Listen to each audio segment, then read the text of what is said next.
창세기 47장 20절에서 26절까지의 말씀을 함께 교독하도록 하겠습니다. 번갈아 가면서 읽는 겁니다. 제가 먼저 읽습니다. 요셉은 이집트에 있는 밭을 모두 사서 바로의 것이 되게 하였다.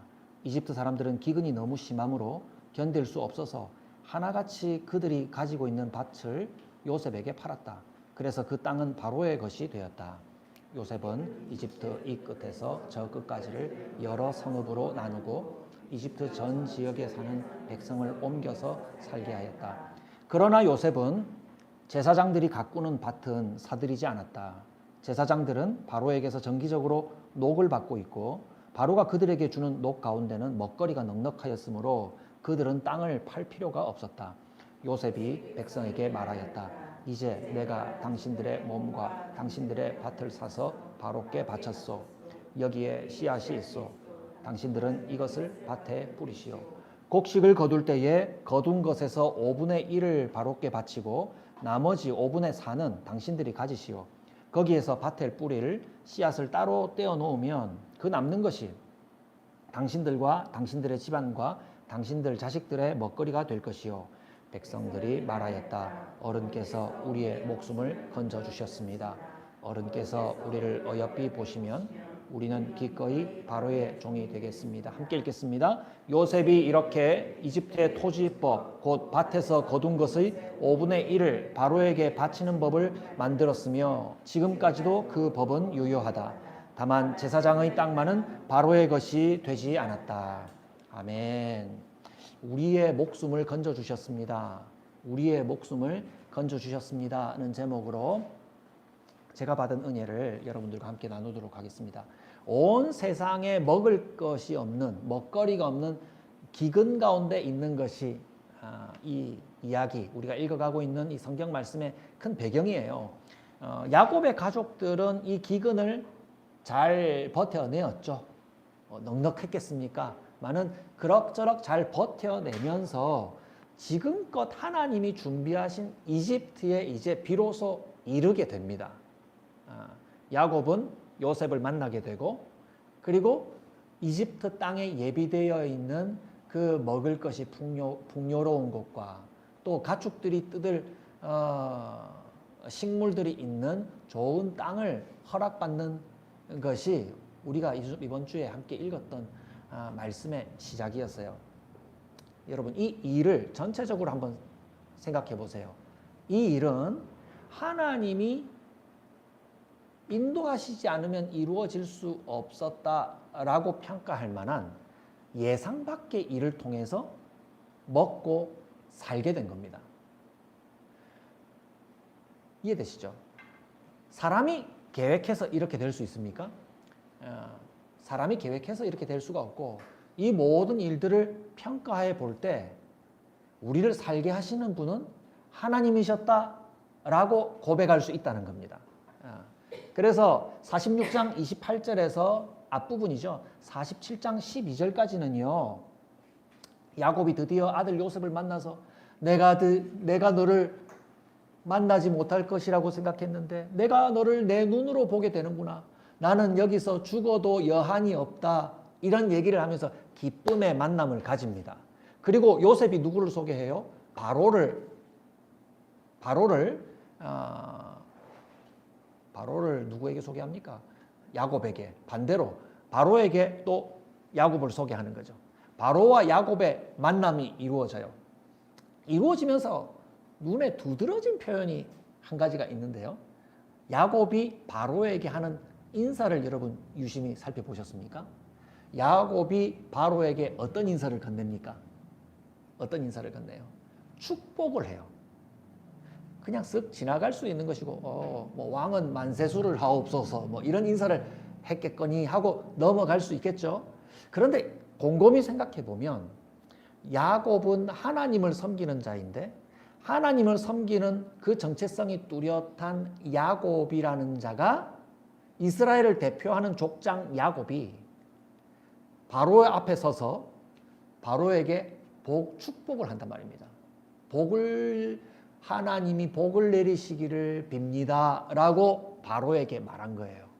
그런데 제가 앞서 여러분들과 나눴던 말씀 가운데 바로는 어떤 존재라고 했습니까? 온 세상에 가장 강대국을 이끌고 있는 신과 같은 존재입니다. 스스로 신이라고 했고 그 백성들도 바로는 바로 신이에요. 신. 예. 하늘의 신이 바로 현존하고 있는 겁니다. 신에게 와서 신의 축복을 빕니다라고 얘기한 셈이 된 겁니다. 그래서 제가 앞서 얘기하는 것처럼 이 긴 이야기를 긴 기근과 함께 이스라엘 사람들이 먹고 살아온 이 모든 내용들을 종합하는 결론은 무엇이냐? 조방하는 결론은 무엇이냐? 이집트의 신이라고 하는 자 앞에 와서 우리를 살게 하시는 분은 하나님입니다 라고 얘기하는 것과 같다 이 말입니다. 그런데 지금 바로는 제가 표현을 하면 이렇게 표현할 수 있겠죠. 가장 좋은 땅을 주시오. 먹거리를 넉넉하게 주시오. 내 가축들 중에서 귀한 가축들을 이들이 좀 잘 돌보는 자가 있다면 돌보게 하시오. 라고 이렇게 시혜를 베푼다고 하죠. 좋은 선물을 많이 베푸는 것 같은 그런 모양을 취하고 있으나 그 앞에서 어떤 얘기를 하고 있다는 겁니까? 당신이 좋은 것을 많이 베푸는 모양을 보이고 있지만 실제로 우리를 살게 하시는 분은 다름 아닌 하나님이십니다 라고 하는 고백을 야곱이 하고 있단 말입니다. 야곱 자신이 이집트의 왕 바로에게 소개하고 난 다음 헤어질 때도 한 번 더 얘기해요. 성경에서 강조하는 것은 거듭 얘기합니다. 만날 때도 축복하고요. 헤어질 때도 축복합니다. 이 전체적인 이야기를 요셉도 그렇게 평가했습니다. 요셉을 그 형제들이 요셉의 실존을 확인하고 난 다음에 요셉이 살아있구나라는 것을 확인하고 난 다음에 벌벌 떨었죠. 이제 우리는 요셉에게 죽게 되겠구나 라고 벌벌 떨 때에 요셉이 그 형들에게 안심하라고 하였던 45장 5절에서 8절까지의 말씀 가운데 했던 내용을 요약하면 이거예요. 형들은 두려워하지 마십시오. 걱정하지 마십시오. 하나님이 우리 모든 자손을 살게 하시려고 저를 형님들 앞서서 여기 보내신 겁니다. 더 간단히 얘기하면 하나님이 우리 살게 하려고 저를 보내신 거예요. 하나님이 우리를 살게 하신 거예요 라고 요셉이 앞서 요약해서 얘기했다는 것을 여러분 또한 기억하실 겁니다. 여러분, 복은 어디서 온다는 고백을 요셉과 또 야곱, 이스라엘 백성의 족장이 지금 고백하고 있습니까? 하나님입니다. 하나님입니다. 주변 어떤 사람들이 우리가 먹고 살 만한 길들을 열어주면서 이것 하시오. 이것 하면 여러분 잘 먹고 살게 될 것입니다. 라고 길을 안내하는 것처럼 삶의 순간순간은 그렇게 보일지 모르지만 전체적인 시작과 과정과 오늘에 이르게 된 결과를 두고 얘기하는 믿음의 사람의 고백은 우리를 살게 하시는 것은 하나님이다 라고 고백한다는 거예요. 그래서 우리는 누구의 복주심으로 살고 있는가를 우리는 분명히 말해야 합니다. 우리는 하나님의 복주심으로 살고 있습니다. 그래서 이러한 믿음을 갖고 있는 사람들은 살아가면서 크고 작은 굴곡 앞에서 갈팡질팡하지 않아요. 갈팡질팡하지 않아요. 누군가 나에게 큰 금액의 거래를 제안하면서 내 사업을 좀 열어줄 것 같은 그런 제안이 있다고 가정해 보세요. 무턱대고 돈만 많이 벌게 해준다고 거기 넙적 엎드려서 그 사업과 손잡게 되는 경우가 있죠. 이 사업이 나를 살게 하겠구나. 혹은 그 반대의 경우, 이 경우 내 사업이 이렇게 힘들어져서 우리는 곧 죽게 되겠구나. 라고 성급히 결론 내리지 않는다는 겁니다. 믿음의 사람은 그렇다 이 말입니다. 야곱 자신이 마지막에 자신의 죽음에 대한 예언을 합니다. 자, 시작에 야곱의 그러한 복주심에 대한 고백이 있었고요. 맨 마지막 부분, 우리가 함께 읽었던 맨 마지막 단락이 47장 마지막 부분에 나오는데요. 이것은 야곱 자신의 죽음에 대한 유언과 같은 부탁을 요셉에게 합니다. 한마디로 얘기한 게 뭡니까? 얘기하면 뭐예요? 요셉아, 네가 나에게 효도할 생각이 있다면 네가 우리 가족들이 여기 머물고 있는 여기에 나를 묻지 말고 하나님이 우리에게 약속으로 주신 저 가나안 땅에 나의 시신을 메어 가서 거기다가 날 묻어다오. 나를 가나안 땅에 묻어주기를 바란다라고 부탁했습니다. 그러니까 요셉이 네 아버지 말씀대로 제가 하겠습니다라고 그렇게 약속을 하지요. 나중에 요셉도 마찬가지입니다. 이 유언은 무엇을 의미합니까? 우리가 지금 비록 여기에 잠시 머물고 있어서 여기에서 나는 먹거리를 먹고 여기 있는 사람들과 함께 어울려 지내면서 이익을 주고받는 관계가 되어 있지만 이것이 우리가 눌러앉아 있는 이것이 우리를 살게 하는 것이 아니라 누가 우리를 살게 한다? 하나님께서 우리를 살게 한다라고 하는 고백이 되는 거예요. 그래서 우리가 창세기 말씀을 통해서 큰 맥락에서 거듭 우리가 살펴보면서 분명히 결론 내려야 하는 분명한 메시지는요. 하나님이 우리를 살게 하신다. 하나님이 우리의 복이시다. 그분을 섬겨라 하는 것이 중요한 메시지입니다. 우리 믿는 성도들이 우리 가족들에게 마지막 한마디 유언을 남긴다면 어떤 유언을 남기겠습니까? 저는 주저하지 않고 얘기합니다. 유언은 생각해놨던 걸 할 수 있는 겁니다. 나중에 대해서 정리해서 얘기하는 게 아닙니다. 유언장은 자주 써두는 거예요. 뭐라고 얘기하겠습니까? 마지막 한마디 남길 수 있는 기력이 남으면 저는 한마디 얘기합니다. 우리 하나님을 복으로 삼고 살아라. 예수 잘 믿고 살아라. 저는 그게 한마디 마지막 유언입니다. 그것이 우리의 궁극적인 소망이고 복이기 때문입니다. 얘들아, 니들이 내게 효도할 마음이 있다면 야곱은 그렇게 했죠. 우리 조상의 땅, 하나님이 우리에게 약속하신 땅에 날 묻어다오. 이렇게 얘기한 것처럼 우리 마지막 한마디 유언은 예수 잘 믿고 삽시다. 우리 자녀들아 예수 믿고 하나님이 주신 복을 누리며 살아라. 그것을 결코 놓치지 말아라. 그것이 우리의 유산이다. 유업이다. 라고 얘기할 수 있기를 바랍니다. 여러분들 제 얘기를 들으면서 뭐 그래 뻔한 말씀을 하십니까? 라고 생각하실 수 있겠죠. 그 당연한 말씀 하신다. 라고 얘기할 수 있겠습니다. 저도 그렇게 생각했습니다. 그런데 제가 늘 해왔던 그 뻔하고도 또 어떨 때는 좀 뻔뻔한 그 말이요. 제가 이번 주 살면서 좀 충격을 하나 받았어요. 나도 하나님을 나의 복으로 살고 있다라고 여겼는데요. 어떤 말씀을 우리가 묵상해 오고 있었습니까? 요셉의 경우를 보았어요. 요셉이 기근에 시달리고 있는 이집트 사람들과 함께 지내는 그 이야기가 그 사이에 들어가 있잖아요. 그렇죠? 이집트는 흉년이 계속 지속이 돼요. 이제 흉년이 지속이 될 때에 그동안 저축해 두었던 곡식을 이집트 사람들에게 내어주는데 그냥 내어주었습니까? 돈 주고 사 먹게 했습니다. 돈 주고 사 먹게 했는데 그 곡식이 곧 돈 주고 사 먹을 만한 그 돈이 곧 다 떨어지게 됐어요. 그러니까 돈이 다 떨어지자 뭘 주고 사게 했습니까? 가축을, 집 짐승을 주고 사게 했죠. 과정을 간단히 요약하면 그럽니다. 곡식을 바꿔 먹을 가축도 이제 없어요.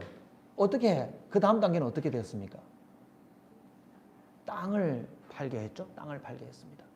땅을 내어놓습니다. 이제 이 땅 없으면 우리는 더 이상 주인 노릇 못합니다. 우리는 왕의 종이 되는 것입니다 하면서 땅을 내어놓게 되었죠. 여러분, 이들은 모두 왕의 땅에 곡식을 심고 거두는 왕의 소작농이 된 거예요. 여기 성경의 표현을 보면 우리는 이제 왕의 종이 되겠습니다 라고 얘기하는 겁니다. 요셉이 지금 이 같은 내용을 이 같은 제안을 한 거예요. 그들은 바로의 땅에서 농사를 지으면서 세금으로 얼마를 바쳐요? 5분의 1, 20%를 꾸준히 바쳐야 되는 왕의 종이 된 겁니다. 그런데 이제 이 내용을 가지고 여러분 이렇게 평가할 수 있을 거예요. 너무 요셉이 가혹한 처사를 하는 것 아닌가?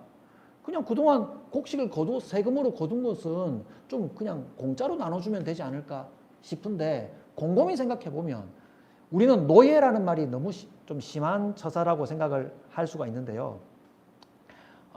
이것은 가만히 생각해 보면 아주 좋은 제안을 한 것이라고 볼 수가 있어요. 왕의 땅을 빌려서 쓰는데 그것에 대한 세금을 바치는 거예요.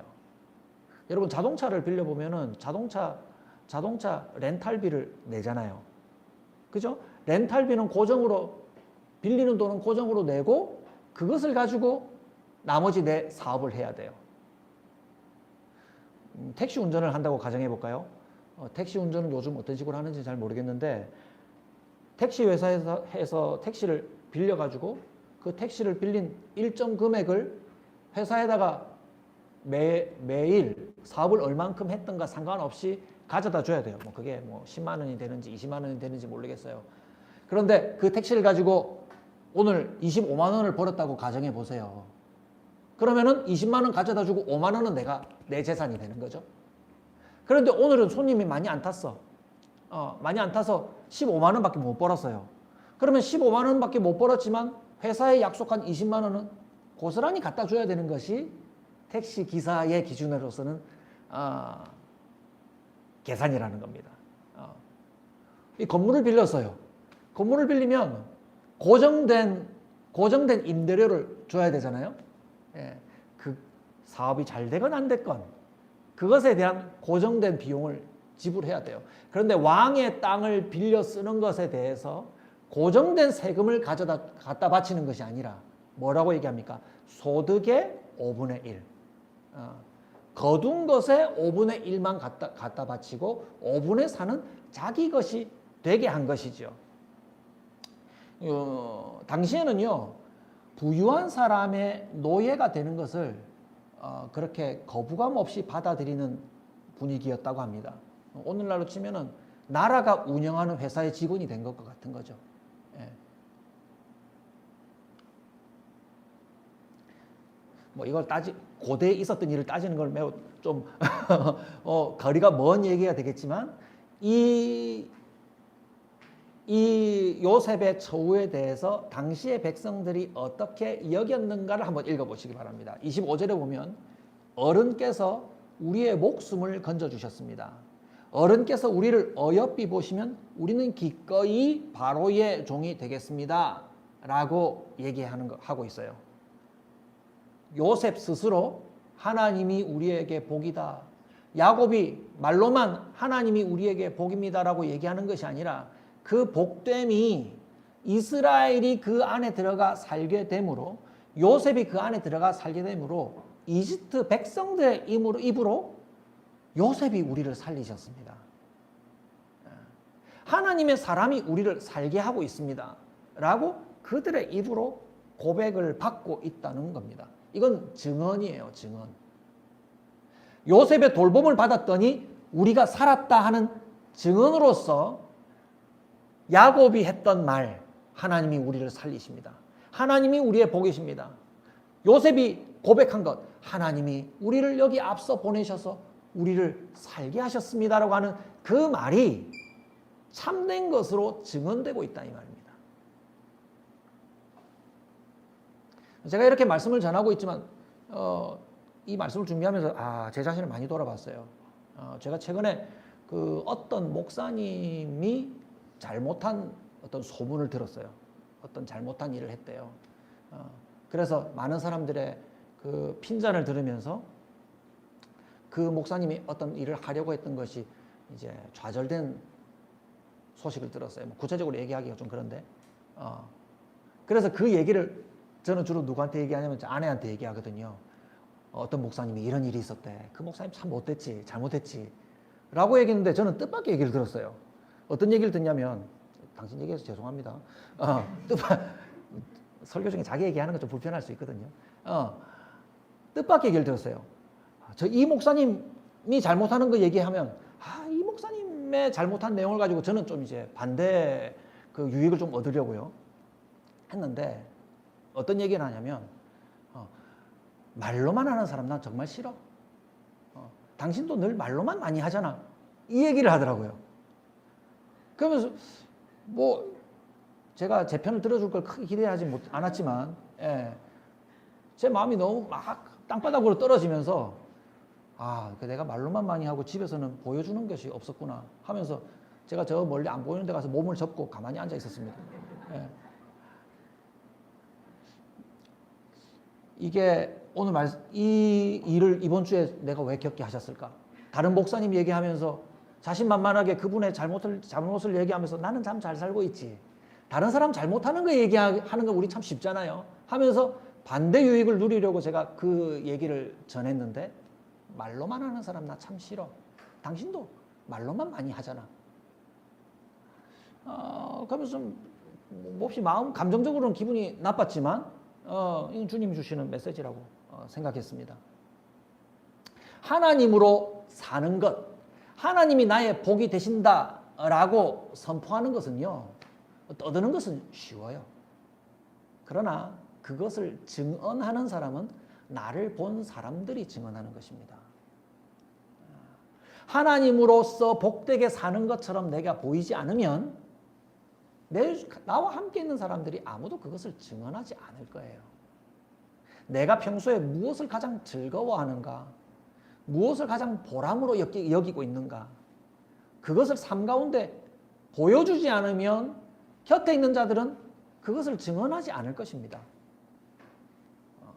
나는 내 속마음에 간직한 것을 나는 때때로 입으로 말하는지는 몰라도 그것이 보여지지 않으면 나의 가족들과 이웃은 그것을 알아보고 내 속마음이 거짓된 것인 것을 오히려 반대 증언하게 될 것이라는 거예요. 하나님을 사랑하는 사람인지, 돈과 명예와 세상 즐거움을 사랑하는 사람인지 나의 가족들과 가까운 이웃들은 다 알아봅니다. 그래서 예수님은 제자들을 가르치신 그 유명한 설교에서 이와 같이 너희 빛을 사람 앞에 비추어서 그들이 너희 착한 행실을 보고 하늘에 계신 하나님께 영광을 돌리게 해라. 영광을 누가 돌린다고요? 내가 내 입으로 영광 돌리는 건 당연한 것이지만 이고요. 하나님께서 무엇을 통해서 영광 받으신다고요? 우리의 착한 행실이 그들 앞에 빛처럼 비추어서 그들의 입을 통해 너희 착한 행실을 보고 하나님께 영광 돌린다라고 그래요.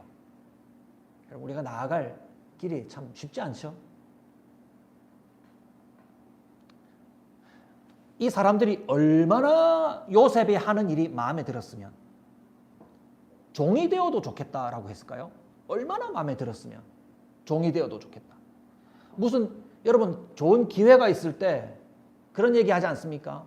제가 이번 주에 우리 아이들이 시험 마치고 영화도 보러 간다 하고 또 어떤 녀석은 PC방도 간다고 하는데 제가 농담처럼 건네봤어요.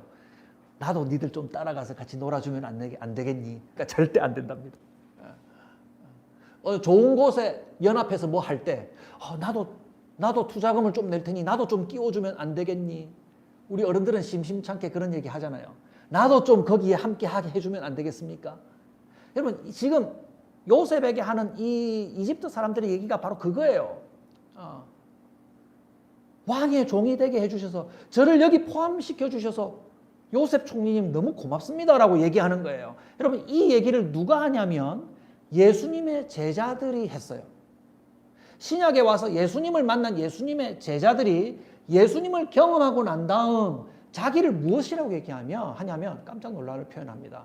자기 자신을 예수님의 종, 그리스 말로는 둘로스, 이것을 더 정확한 어감으로 바꾸면요 노예입니다. 노예. 뭐 더 아름다운 말로 바꿀 게 아니라 노예예요. 노예. 나는 예수님의 노예 되기를 이만큼 영광스럽고 기뻐합니다라고 얘기하는 거예요. 나도 예수님의 노예 되면 안 되겠니? 나도 하나님께서 운영하시는 하나님의 기업의 종이 되면 안 되겠습니까? 라고 자기 자신들을 바울과 디모데 그리고 예수님을 직접 눈으로 목격하였던 베드로와 야고보와 유다와 같은 제자들이 편지를 보낼 때 예수 그리스도의 노예인 제가 여러분들에게 편지합니다라고 얘기한다는 거예요. 여러분 이게 무슨 의미일까요? 이것은 자기 자신을 하나님의 것으로 드리면서 받게 되는 복을 세상의 그 어떤 다른 가치와 비교할 수 없는 놀라운 복으로 여긴다. 나는 이 일을 정말 영광스럽게 여긴다라고 얘기하는 것이고요. 이것은 세상 사람들이 따라가고자 하는 세상의 노예와 달리 세상과 차원과 다른 사랑과 자유를 얻는 것이다라고 고백하는 거예요. 노예라는 말이 불편한 분들 한번 생각해 보십시오. 여러분, 노예라는 말을 불편히 여기지만 저와 여러분들은 무언가의 노예가 되어서 살아가는 것을 부인하지 못할 것입니다. 물질의 노예가 되어 있고 즐거움의 노예가 되어 있고 뭔가 여러분들이 좋아하는 것에 여러분들은 뭔가 구속받아서 살아가는 삶이라는 것을 정도의 차이지만 고백할 수 있을 겁니다. 그것들은 우리를 구속하지만 그리스도의 노예가 된 우리는 하나님 나라에서 자유민이 된다. 사랑과 자유를 허락하시는 하나님의 인도하심을, 하나님의 은혜를 경험하는 사람이 된다라는 겁니다. 말씀을 정리하겠습니다. 하나님이 우리의 복이심을 증거하는 사람들이 되길 바랍니다. 여러분, 그 증거는요, 내 입으로만 말로만 하는 것이 아니라 그 증거는 우리의 이웃을 통해서, 가까운 가족의 입을 통해서 증언되는 겁니다. 증언되는 겁니다. 우리가 봤다고 얘기할 겁니다. 우리 아버지의 삶을 우리 자녀들이 봤다라고 얘기할 겁니다. 내 이웃의 삶을 봤다고, 나의 직장 동료의 삶을 봤다라고 얘기할 수 있도록 우리는 그 하나님의 복을 입으로만 말하는 것이 아니라 정말 마음에서 나온 삶의 모습으로 보여야 할 것입니다. 여러분 잘 해내야만 할 것입니다. 높은 점수를 얻어야만 할 것입니다라고 얘기하는 것이 아니라 그것은 누가 이루어 주시느냐? 하나님이 오셔서 우리의 마음을 감동시키셔서 우리의 삶을 이끌어 주시기를 간구해야 하는 겁니다. 이러한 하나님이 주시는 사랑과 자유에 만족한 사람들은요, 함께하는 사람들에게 사랑과 자유를 베푸는 사람이 되죠. 사랑과 자유를 베풀면서 복음을 전해요. 복음이 잘 전해지지 않는 이유는 뭡니까? 사랑과 자유가 우리 가운데서 보이지 않기 때문이죠. 여러분, 함께하고 있는 사람들이 여러분들을 자유롭게 해주고 여러분들의 일을 가볍게 해줍니까? 아니면 더 억압하고 더 일을 무겁게 만듭니까? 함께 있는 사람들이 어떤 실천을 했는가를 증거하는 거죠. 제가 이 얘기하면서도 마음이 참 많이 무겁습니다. 같이 있는 사람의 일을 더 무겁게 했는가, 가볍게 했는가.